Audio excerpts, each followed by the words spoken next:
बिस्मिल्लाहिर्रहमानिर्रहीम, अस्सलाम वालेकुम। मैं हूं आपका होस्ट चौधरी इरफान जी, आपको स्पोर्ट्स में वेलकम कहता हूं और आप देख रहे हैं T20 world cup special transmission. आज का जी बड़ा ज़बरदस्त एक मुकाबला था। अफगानिस्तान ने बांग्लादेश को उन्होंने 8 रन से डीएलएस मेथड के तहत विक्ट्री हासिल की और पहली दफ़ा क्रिकेट हिस्ट्री में सेमीफाइनल के लिए क्वालिफाई कर दिया। और मेरा ख्याल है जो उनकी सेलिब्रेशन थी, जो जुबिलेशन थी, वो बनती थी और पूरा अफगानिस्तान इसको सेलिब्रेट कर रहा होगा। ओबियसली एक बहुत बड़ी अचीवमेंट है, ख़ासतौर पे ऑस्ट्रेलिया को पहली दफ़ा इंटरनेशनल सर्किट पे हराना और फिर ओबियसली बांग्लादेश को हरा के क्वालिफाई करना, ये एक बहुत बड़ी अचीवमेंट है। इस पे बात करते हैं जी। हमारे साथ Pakistani one of the biggest legend Azhar Ali join कर चुके हैं। अस्सलाम वालेकुम अज़हर भाई, thank you so much for joining. Thank ये अज़हर भाई, मेरा ख्याल है कि ये क्रिकेट हिस्ट्री में एक बड़ा नाम के तौर पे हमेशा याद रखा जाएगा। मैं इसको रिकॉल कर रहा था, 2003 के वर्ल्ड कप में कीनिया ने भी क्वालिफाई किया था। वो बहुत ही बड़ी बात बहुत बड़ी बात थी क्योंकि ओबियसली। हाँ मतलब कीनिया को तो आप देखते नहीं उस सेंस में, जी। क्योंकि एक तो 50 ओवर वर्ल्ड कप और साउथ अफ्रीका में वो वर्ल्ड कप हो रहा था, टफ कंडीशंस के ऊपर उन्होंने क्वालिफाई किया था। अफगानिस्तान की टीम उनसे बहुत बेहतर जी। है और जब यहाँ वर्ल्ड कप हो रहा था और जो इनके पास प्लेयर्स हैं उसमें हम कह रहे थे कहीं ना कहीं ये टॉप 4 में आ सकती है। लेकिन जिस तरीके से आई वो बड़ा ड्रामेटिक था। मैं आज ऐसा लग रहा था कि बारिश भी उस ड्रामे को और जी। सनसनीखेज और सस्पेंसफुल बनाई जा रही थी और ऐसा लग रहा था कि कभी डीएलएस पे वो बांग्लादेश ऊपर होता था, कभी अफगानिस्तान। और इन दी एंड बांग्लादेश ने अजीब सी एक एफर्ट की जिसमें समझ भी नहीं आई कि वो खुद क्वालिफाई करने जा रहे हैं या उन्होंने कहा कि सिर्फ मैच जीतना। उस इन बिटवीन के अंदर ही वो मैच खराब कर बैठे और कहीं ना कहीं मुझे लगता है या तो वो थ्रू आउट जाते रहते अपने क्वालिफिकेशन जी। के लिए, लेकिन अगर सब्र कर ही लिया था उन्होंने, डिसाइड कर ही लिया था, तो फिर मोहम्मदुल्लाह और जो बाकी जी। बैट्समैन रिशाद ने जो शॉटें मारी हैं, अगर वो ना मारते तो आज ऑस्ट्रेलिया फाइनल और अभी सेमीफाइनल भी पहुंच 2 जाती। ओवर पड़े थे जब वो ऑल आउट मतलब हो कि गए। वो हाँ। मतलब अफगानिस्तान भी ऑलमोस्ट फील आ रही थी उनके ड्रेसिंग रूम से कि अगर हमें विकेट ना मिली तो ये मैच ओवर हो जाएगा।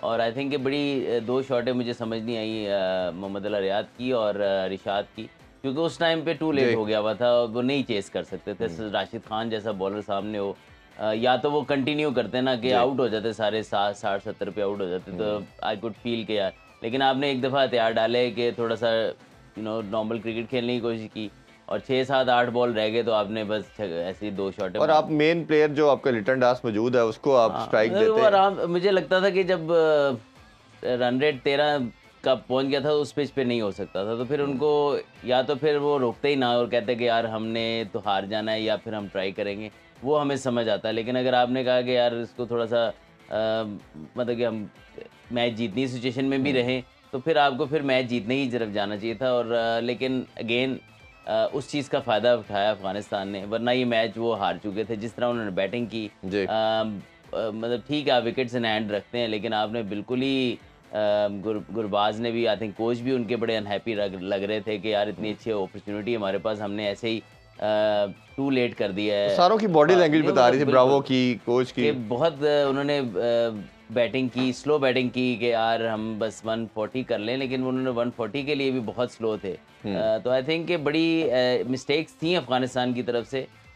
लेकिन फिर अगेन बांग्लादेश को जब होप मिली ना कि यार हम भी पहुंच सकते हैं, तो वो शायद ऑस्ट्रेलिया को ज़्यादा नुकसान देगी। अगर वो होप ना होती तो वो आराम से ये मैच जीत जाते। बिल्कुल। अच्छा, इसमें राशिद खान की जो लिटिल कैमियो था उसका बहुत रोल था, जिस पिच पे सारे स्ट्रगल कर रहे थे। 2 चीज़ें आपसे मैं ज़रूर जानना चाहूँगा। एक, हमने हमेशा जब भी अफ़गानिस्तान खेलता है 2 बैटर पे खेल रहा है, गुरबाज और इब्राहिम ज़दरान। और इसी तरह राशिद खान की कैप्टनसी का मैं सेपरेट आपसे पूछता हूँ और उनकी परफॉर्मेंस का।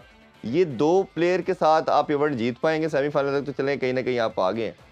नहीं देखिए, जब भी एक चीज़ तो उनके लिए हुई कि यार पार्टनरशिप जब भी 7-8 या 10 ओवर की लगती है ना, अफगानिस्तान के बाकी प्लेयर भी कुछ ना कुछ कंट्रीब्यूट कर लें। हालांकि बिल्कुल क्लैप्स हो गए थे कल फिर, आखिरी जी। 3-4 ओवर में उनसे बिल्कुल सिवाय राशिद खान से किसी से हेड भी नहीं लगी। लेकिन आई थिंक टफ होता है किसी भी नए बैट्समैन के आके लिए इस तरह की विकेट पे, जहाँ पे सिवाय आई थिंक लिटन दास के को या राशिद खान के जी। कोई भी इस बॉल को स्वीटली हिट नहीं कर रहा था। इवन के गुरबाज ने रन्स किए, लेकिन बड़ा स्क्रैची से स्ट्रगलिंग, स्कोर हाँ। थे वो। तो उस सिचुएशन में ठीक है, इनका इनका जब ओपनिंग पार्टनरशिप लग जाती है, ये बेहतर परफॉर्म करती है इनका मिडिल ऑर्डर भी।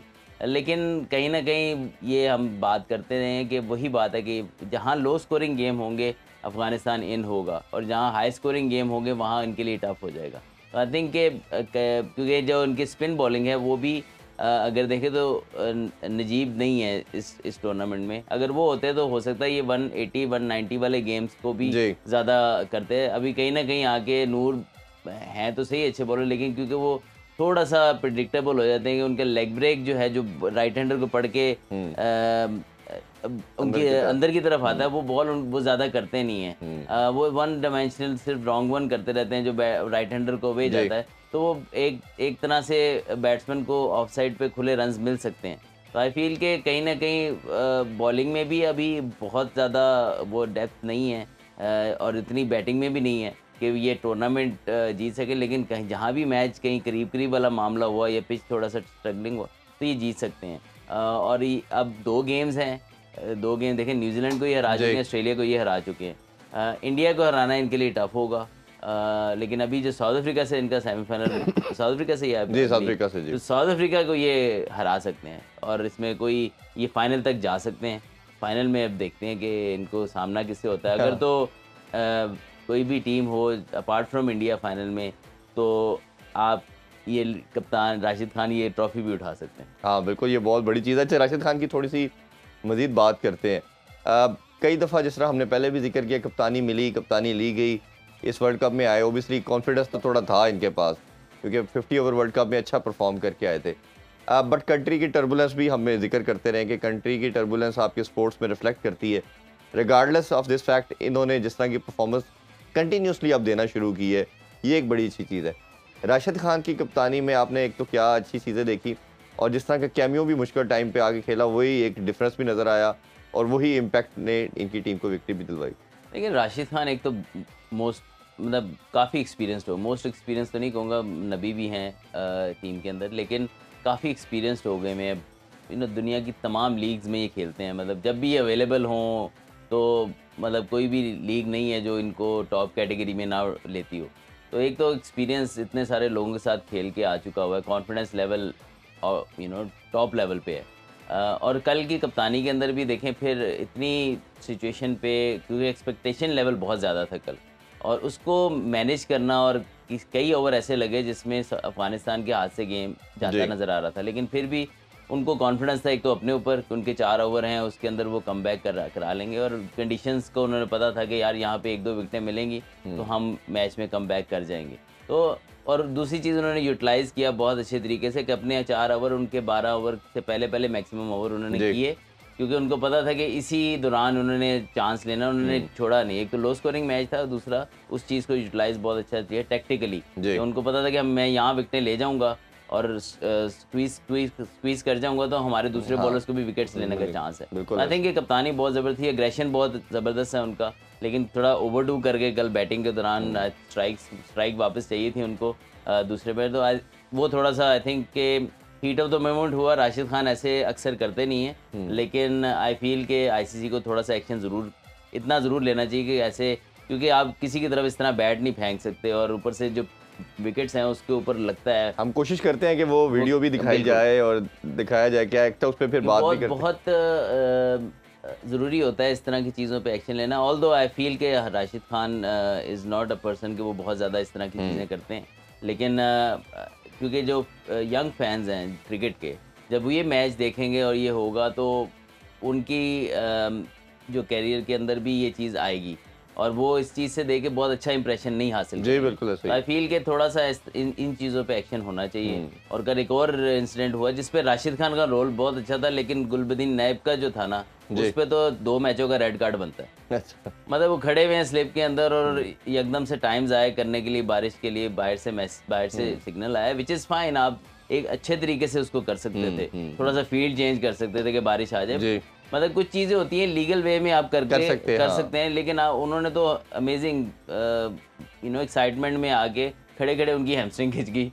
हाँ। और उसके बाद आगे उन्होंने 2 ओवर भी कराए और मैच विनिंग विकेट भी हासिल की। तो आई फील के ये चीज़ें उसको तो मेरा ख्याल है, अब पता नहीं उस लॉ बुक्स में क्या है, मेरे ख्याल में तो मैच फीस के साथ साथ उसको बैन भी बनता है जिस तरह का उसने किया। I think it's a disrespect to the game कि आप स्पोर्ट्समैनशिप को इतना नीचे ले जाएं कि आपको अगर जीतना है तो इस तरीके से जीतें, तो दैट इज़ नॉट ऑन। और आई एम श्योर कि बहुत स्ट्रिक्ट उसके खिलाफ एक्शन लिया जाएगा। राशिद खान का ठीक है कि एक तो अपने प्लेयर की तरफ बैट फेंका जो कि नहीं फेंकना चाहिए था, फिर पिच के ऊपर बैट गिरा, क्योंकि कोई भी ग्राउंड को आप एक तो डिसरिस्पेक्ट नहीं कर सकते, उसके बाद जो कंडीशंस हैं उसको ख़राब नहीं कर सकते। तो आई थिंक वो उसके ऊपर भी थोड़ा सा एक्शन ज़रूर एटलीस्ट इतना होना चाहिए कि ताकि मैसेज जाए तमाम प्लेयर्स को और यंगस्टर्स को भी मैसेज जाए कि ये चीज़ नहीं करनी, चाहे जितना मर्जी सुपरस्टार हो, चाहे जितना मर्जी अच्छा एम्बेसडर हो, जब उससे भी गलती होगी तो उसको फाइन होगा। Because obviously law is for equal for everyone, यही उस रूल ऑफ लॉ का मकसद ही यही है। अच्छा, थोड़ा बांग्लादेश की भी डिस्कशन करते हैं। बांग्लादेश, हमने पिछले एक वीक से काफ़ी बात कर रहे हैं उसके ऊपर कि एक ऐसी साइड जब ओबियसली 99 से हम देख रहे हैं ये इंटरनेशनल सर्किट में है।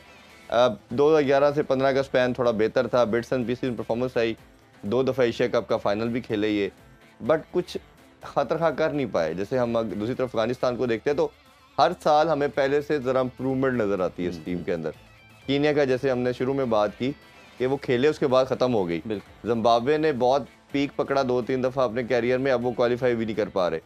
तो ये टीमों के अंदर क्या रीज़न बनती है कि ख़ासतौर बांग्लादेश के पार्ट पे बात करें, बीपीएल भी करवा रहे हैं, डोमेस्टिक अच्छा खासा तगड़ा है, पैसा बहुत है इनके बोर्ड के पास भी अब, बट प्लेयर नहीं आ रहे। क्या आपको लगता है कि नीचे लेवल पे स्किल लेवल नहीं है, नया टैलेंट नहीं आ रहा? क्योंकि आई एम श्योर आप उधर कई दफ़ा गए भी हैं, क्या फैक्टर्स आपको नज़र आते हैं? देखिए, या प्लेयर के अंदर इंटेंट खत्म हो गई है कि बस ठीक है जो चल रहा है चल रहा है? एक चीज़, हम उस टूर पे थे, थोड़ा सा I think Stuart law he coach थे उनके, जो अभी यूएसए के कोच थे।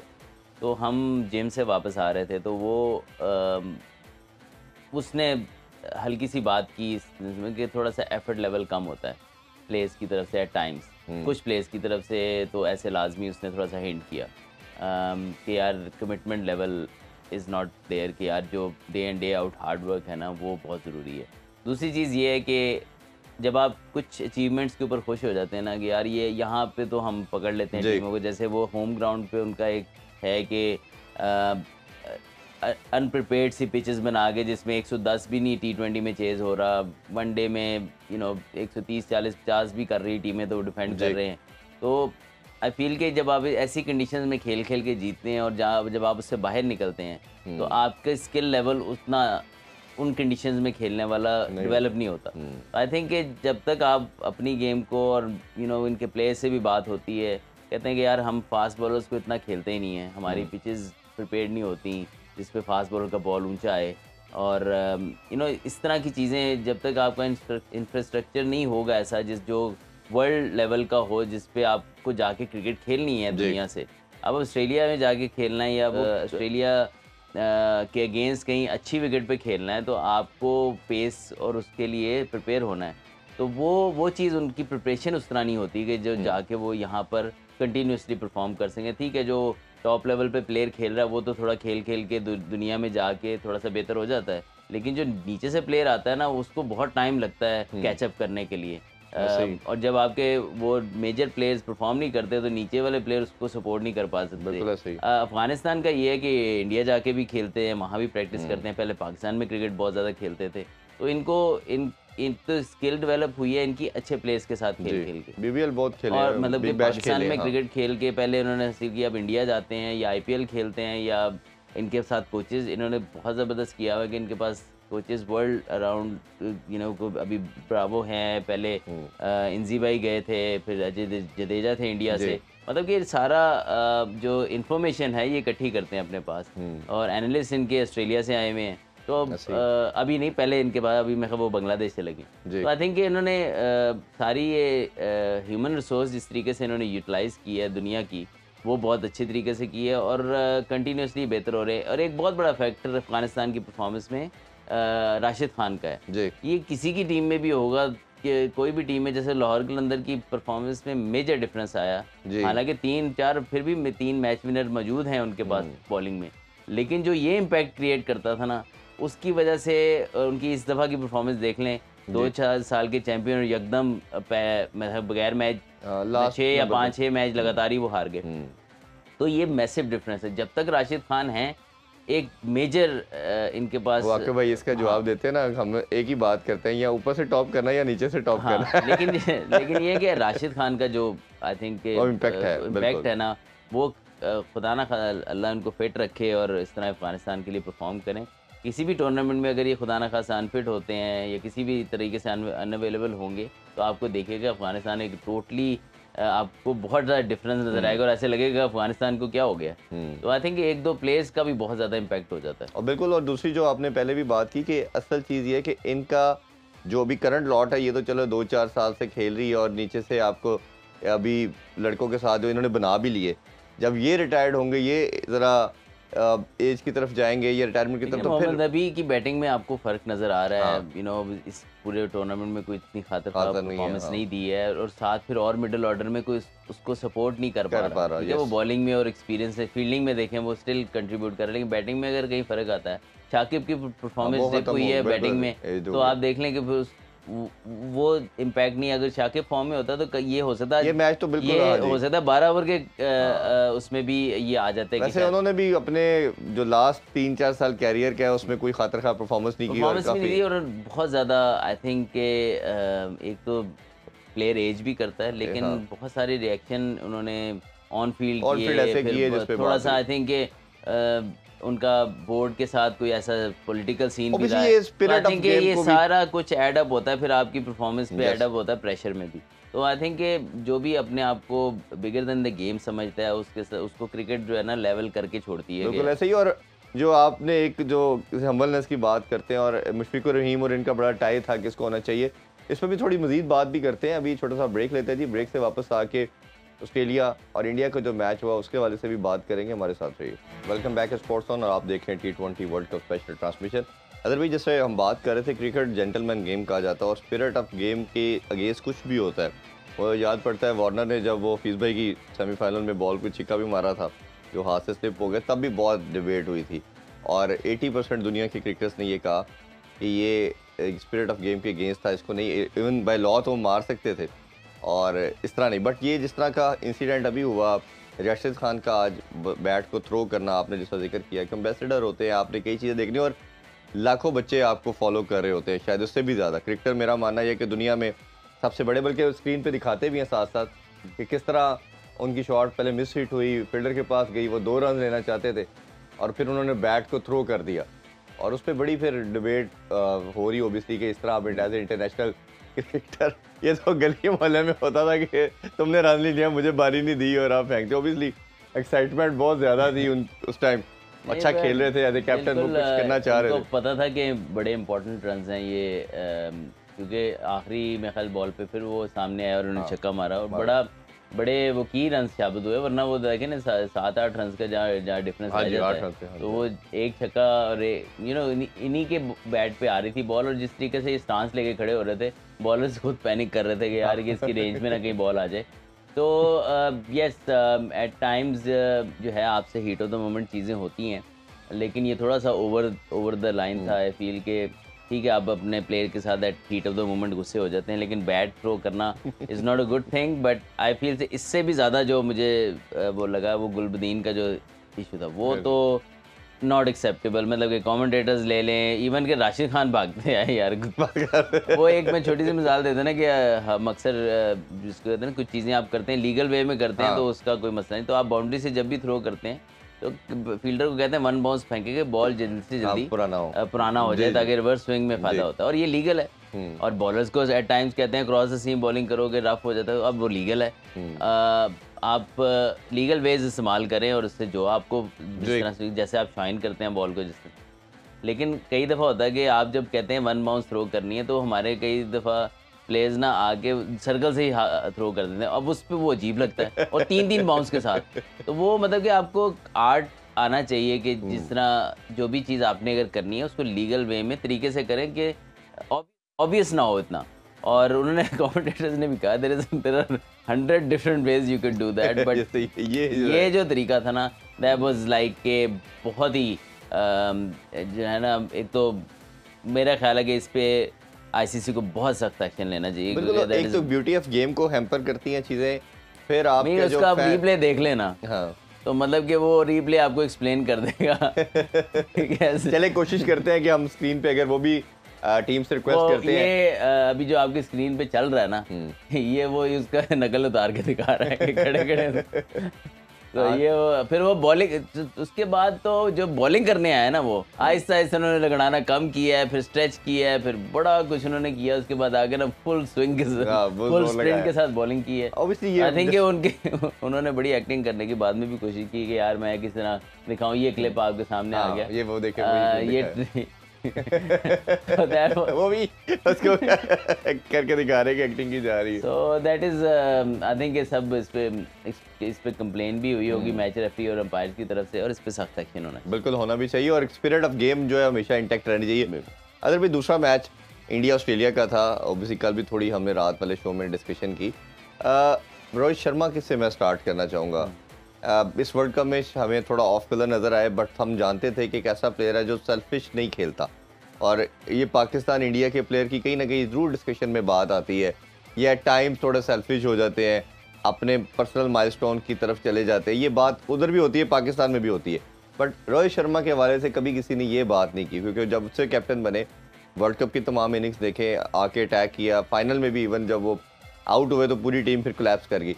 तो कल की इनिंग एक स्पेशल इनिंग थी, ऑस्ट्रेलिया भी जोर लगा रहा था सेमीफाइनल के लिए, इनके लिए भी ज़रूरी था, और बाहर करना, और इतनी आउटस्टैंडिंग इनिंग्स 18-19 बॉल पे 50 करना, फिर 38 पे 92 करना। ओवरऑल कैसे देखते इस परफॉर्मेंस को? डिफरेंस था इस मैच में, ये जो इनिंग्स थी। आई थिंक ट्रेविस हेड की इनिंग्स भी बहुत ज़बरदस्त थी, under pressure, world cup at stake है और आप अच्छी इनिंग खेले, तो I think was very good inning from Travis Head. और लेकिन वो बात है कि जो रोहित शर्मा का अंदाज़ है खेलने का, जब ऑब्वियसली एक तो अटैकिंग क्रिकेट खेल रहे हैं जब से कप्तान बने हैं, ना सिर्फ T20 में बल्कि 50 ओवर्स में भी, तो लेकिन जब वो खेलते हैं और जब जिस तरीके से वो शॉट्स मारते हैं, मेरा नहीं ख्याल है कि इतना एफर्टलेस कोई और दिखता है कोई इंटरनेशनल क्रिकेट में। ठीक है, आप और प्लेयर्स की भी बात कर सकते हैं, लेकिन सर्टेन एरियाज़ में वो एफर्टलेस हैं, लेकिन कहीं ना कहीं उनकी लिमिटेशन आ जाती है, या वो उतने एफर्टलेस दूसरे एरियाज भी नहीं होते जितने एलिगेंस, मतलब ऐसे लग रहा होता है कि इनके पास आधा घंटा ज़्यादा है शॉट मारने के लिए, या जैसे इंजी भाई के पास कहते थे ना कि टाइम बहुत है, कि टाइम वो होना ये कि उनके पाँव आगे या पीछे उस हिसाब से चल जाते थे जिस तरह की लेंथ होती, तो लोग कहते थे कि ऐसे लगता है इनको पता है कि पहले गेंद कौन सी होने वाली है। तो रोहित शर्मा का भी यही है कि जैसे एक तो एक्सपीरियंस इतना हो गया, दूसरा इतना कामली बॉल को हिट करते हैं, शेप लूज़ नहीं करते हैं, चाहे वो रन डाउन द ट्रैक लेके सामने हिट करनी हो, ओवर एक्स्ट्रा कवर मारनी हो, ऐसे लग रहा होता है जैसे हम अक्सर प्ले स्टेशन पे खेल रहे होते हैं ना, और जो वो उन्होंने बैट्समैन बनाया तो ऐसे टक करके वो जो आवाज़ आती है वो इनके बैट से आती है, जैसे वो वीडियो गेम्स में आवाज़ आ रही होती है, तो बड़ा उससे रिजेंबल करता है कि यार एफर्टलेस, पुल भी बड़ी एफर्टलेस करते हैं, और ऐसे लगता है इनके पास एक बहुत ऐसा बैट है जो जिसको प्यार से यूं करते हैं जैसे स्लो मोशन में और गेंद जाती है क्राउड के अंदर। और खास तौर पे जो 29 रन इन्होंने मिचेल स्टार्क को जो मारा। भाई इधर से स्टार्ट करेंगे, छोटा सा ब्रेक लेते हैं जी, ब्रेक से वापस आके यही से डिस्कशन को कंटिन्यू करेंगे। Stay with us. Once again welcome back in sports on, और हम बात करें T20 वर्ल्ड कप के हवाले से। इज़हार भाई भी हमें ज्वाइन कर चुके हैं, थैंक यू फॉर ज्वाइनिंग जी। इज़हार भाई, अभी अज़हर भाई से बड़ी डिटेल में हमने डिस्कशन की, बड़ा डू एंड डाई वाला मैच था अफगानिस्तान के लिए, और ओबियसली बांग्लादेश भी उनकी एक तरह की क्रिकेट करते हैं, दोनों टीम रिलाय स्पिन पे करती हैं। एक तो मैच के परफॉर्मेंस के क्या देखते हो, और क्या लगता है कि क्या ख़ास चीज़ एक्स्ट्राऑर्डिनरी की अफगानिस्तान ने इस मैच में और विक्ट्री हासिल की? आई थिंक बांग्लादेश ने अच्छा स्टार्ट किया, अफगानिस्तान को एक मुनासिब टोटल पे उन्हें रिस्ट्रिक्ट किया, और शुरू में इनकी इंटेंट भी नज़र आ रही थी क्योंकि उनके पास अपॉर्चुनिटी थी क्वालिफिकेशन के लिए। तो अगर वो 12 कुछ ओवर्स में स्कोर कर लेते तो वो क्वालिफाई कर सकते थे सेमीफाइनल के लिए। लेकिन मेरा क्या मज़ा तो आना था, वो कावल साबित नहीं थे ना 3 में ना 13 में, लेकिन सेमीफाइनल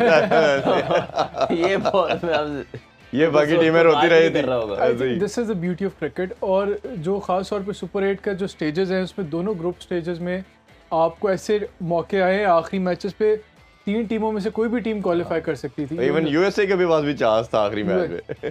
तो ये अच्छी बात है कि एक हॉटली कंटेस्टेड टूर्नामेंट हुआ है, हॉटली हर टीम फाइट की और आखिरी बॉल तक या आखिरी मैच तक नहीं क्लियर था कि कौन सी टीम आगे थ्रू होगी।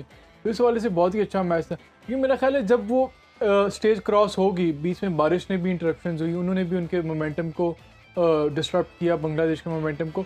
उसके बाद से जब उन्हें पता चल गया कि वो क्वालिफाई नहीं कर सकते, उनके अंदर वो एनर्जी, वो पैशन, वो हंगर नहीं नज़र आई, जबकि अफगानिस्तान के अंदर वो हंगर थी, वो डिज़ायर था, वो पैशन था, क्योंकि उनके लिए एक ऐसी अपॉर्चुनिटी थी जो शायद अभी तक वो अचीव नहीं कर सके अपने क्रिकेटिंग पूरे करियर में या हिस्ट्री में। कोई इस तरह का उनका सेमीफाइनल तक तो नहीं हो जा सके, तो उन्होंने उस मोमेंट को ग्रैस्प किया।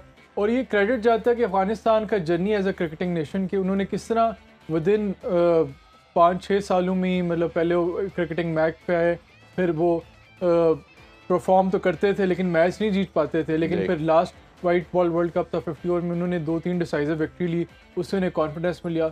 और अब ये क्रूशल है उनके लिए कि इस मोमेंट पे मुझे कहीं ना कहीं वो सिमिलरिटी नज़र आई जिस तरह श्रीलंका का 96 की विक्ट्री थी। तब भी जब वो श्रीलंका नया क्रिकेट में इतना आया था और वो इतने उनकी अच्छी टीम नहीं थी, उन्होंने तब एक परफॉर्मेंस दी, उसके बाद उन्होंने अपने आप को as a strong test playing nation establish कर लिया और अच्छा उन्होंने फिर परफॉर्म आगे किया। अफगानिस्तान के लिए भी अपॉर्चुनिटी है और शायद इससे बेहतर उन्हें अपॉर्चुनिटी कोई ना मिले, क्योंकि जो सेमीफाइनल में जिनको फेस करें हैं उनके ऊपर एक ऑलरेडी बहुत बैगेज है और सेमीफाइनल में वो हमेशा वो लड़खड़ाते हैं। तो मुझे लगता है कि बड़ा इंटरेस्टिंग सेमीफाइनल होगा। बिल्कुल। अच्छा तभी जैसे मैं ब्रेक से पहले रोहित शर्मा की हम बात कर रहे थे, इस वर्ल्ड कप में कुछ इनिंग्स ऐसी हैं, जैसे रोहित शर्मा की इनिंग बात करें, पुरन की इनिंग्स की बात करें, ये कुछ ऐसी इनिंग्स हुई हैं जिन्होंने एक सर्टन टेम्पलेट सेट किया है, एक ऐसा बताया है कि एग्जाम्पल सेट की है कि इस तरह की इनिंग्स खेलेंगे तो आप इंटरनेशनल लेवल पे खेलेंगे। डिकॉक की एक इनिंग्स थी, ये बाकी प्लेयरों के लिए या बाकी टीम के लिए ये एक मैसेज है, या जिस तरह हमें बटलर की भी इनिंग नज़र आई एक इनिंग में 7 छक्के 8 छक्के, मतलब वो एक बताता है कि ये इंटरनेशनल लेवल पे अगर सर्वाइव करना है तो वन साइडेड अफेयर कर देना।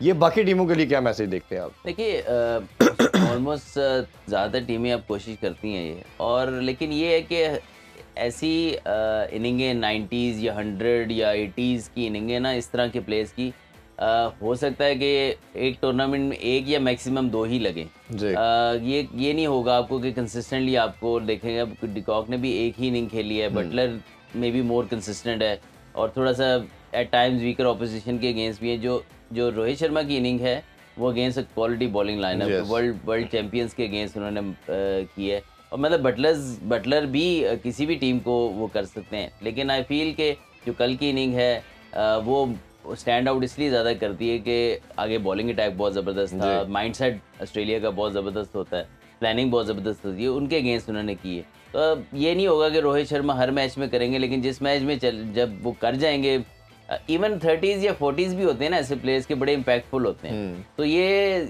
ज़्यादा कोशिश नहीं करते कि हमने 80, 90, 100 ही करने हैं। वो एक इनिंग लग जाए ठीक है, लेकिन वो एक मोमेंटम दे जाते हैं बाकी प्लेयर्स को कि मैंने रन रेट कवर कर दिया है, आप अब मैच संभाल लें। तो बेसिकली जो भी प्लेयर ऐसा होता है, ब्रेंडन मैकलम थे या कोई ऐसे प्लेयर थे, वो आके ये करते थे कि इम्पैक्ट क्रिएट कर दिया उनका। अगर पूरा उनका बहुत ही अच्छा दिन होगा तो वो आपको 80, 90 या 100 इनिंग भी आपको दे देंगे। गेल भी ऐसे थे, गेल एट टाइम्स ऐसा होता था कि थोड़ा टाइम लेते थे और फिर जब वो सेट हो जाते थे उनके लिए ग्राउंड बहुत छोटा बिल्कुल ऐसे ही है। अदर भाई आपका बहुत शुक्रिया। इंशाल्लाह रात को 11 बजे आप लोगों से दोबारा मुलाकात होगी। अपना बहुत ख्याल रखिए। अल्लाह हाफिज़। पाकिस्तान जिंदाबाद।